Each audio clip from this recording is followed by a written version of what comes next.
Hello बच्चों, इस video में आज हम शुरू करने जा रहे हैं क्लास 7 के प्रत्यूष हिंदी पाठमाला जो बुक है इसके पाठ 1 आभार के क्वेश्चन आंसर से।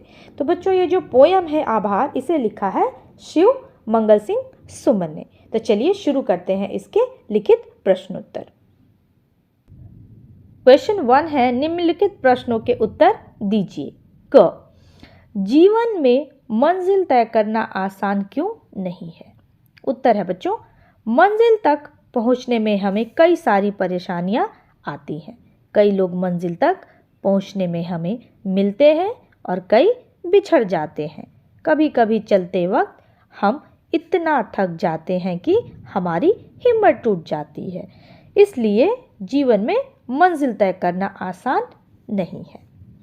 ख, सुख दुख के चलते जीवन में जीना कैसे संभव होता है?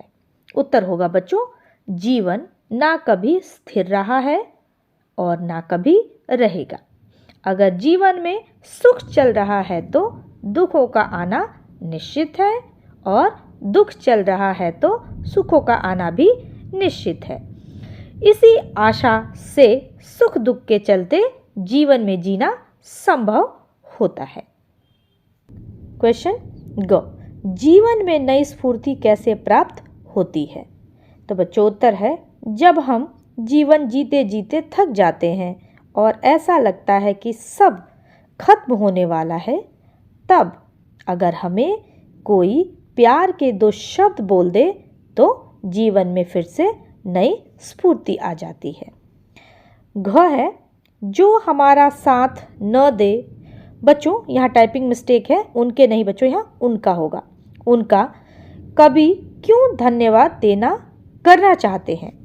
उत्तर होगा बच्चों, जो हमारा साथ ना दे उनका कभी धन्यवाद इसलिए करना चाहते हैं क्योंकि जीवन के मार्ग में राहगीर आते जाते रहते हैं। कोई हमारा साथ ना भी दे तो उससे हमारा जीवन रुकता नहीं है। अंग, राही मर लेकिन राह अमर से कवि का क्या तात्पर्य है? उत्तर है बच्चों, राही मर लेकिन राह अमर से कवि का तात्पर्य यह है कि जीवन पथ हमेशा चलता रहता है और कल अगर मैं भी इस पथ पर नहीं चल पाऊँ तो भी कोई फर्क नहीं पड़ेगा, क्योंकि राहगीर तो आते जाते रहते हैं, लेकिन यह राह अमर है, जीवन चलता ही रहता है। क्वेश्चन 4 है, कवि ने व्यथा को प्रसाद क्यों माना है? उत्तर होगा बच्चों, कवि ने व्यथा को प्रसाद इसलिए माना है क्योंकि व्यथा के बिना सुख असंभव है।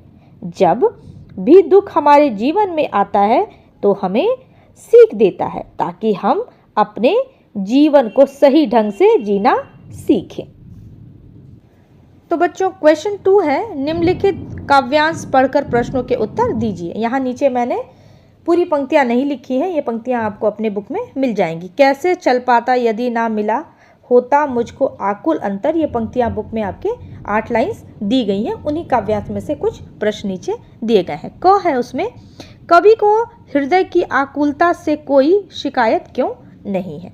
उत्तर है बच्चों, कवि को हृदय की आकुलता से कोई शिकायत इसलिए नहीं है क्योंकि आकुलता के बिना उन्नति संभव नहीं है।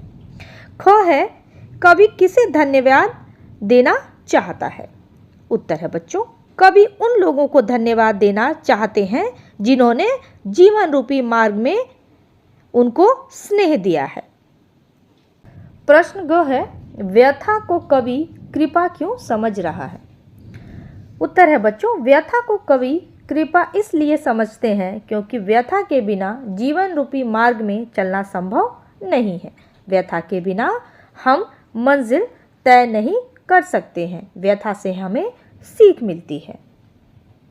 घ, अगर हम आभार न प्रकट करें तो क्या होगा? उत्तर है बच्चों, अगर हम आभार प्रकट न करें तो किसी को कोई फर्क नहीं पड़ेगा, जीवन चलता ही रहेगा। और अगर हम किसी को आभार प्रकट करते हैं तो हम उनके हृदय में जगह बना लेते हैं। तो बच्चों नेक्स्ट क्वेश्चन है चिंतन मनन से। क्वेश्चन है, हमें जीवन में सकारात्मक सोच क्यों रखनी चाहिए? तो उत्तर बच्चों इसका आप अपने आप भी लिख सकते हो। मैंने यहाँ लिखा है, हमें सकारात्मक सोच इसलिए रखना चाहिए क्योंकि सकारात्मक सोच रखने से हम आने वाली सभी समस्याओं का सामना धैर्य से कर सकते हैं। दूसरा पॉइंट है, यह हमें सही रूप से जीवन जीने में मदद करती है। तीसरा पॉइंट आप लिख सकते हैं, सकारात्मक सोच से हम लंबा जीवन जी सकते हैं। नेक्स्ट पॉइंट लिखा है मैंने, सकारात्मक सोच से हम जीवन में सफलता प्राप्त कर सकते हैं। और लास्ट पॉइंट मैंने लिखा है, यह हमें विषम परिस्थितियों में भी आगे बढ़ने के लिए प्रेरित करती है। तो ये थे बच्चों कविता आभार के क्वेश्चन आंसर्स। आई होप आपको ये समझ आ गए होंगे। तो मिलते हैं नेक्स्ट वीडियो में अगले चैप्टर के क्वेश्चन आंसर के साथ। Till then, goodbye and thank you for watching my video. Thank you.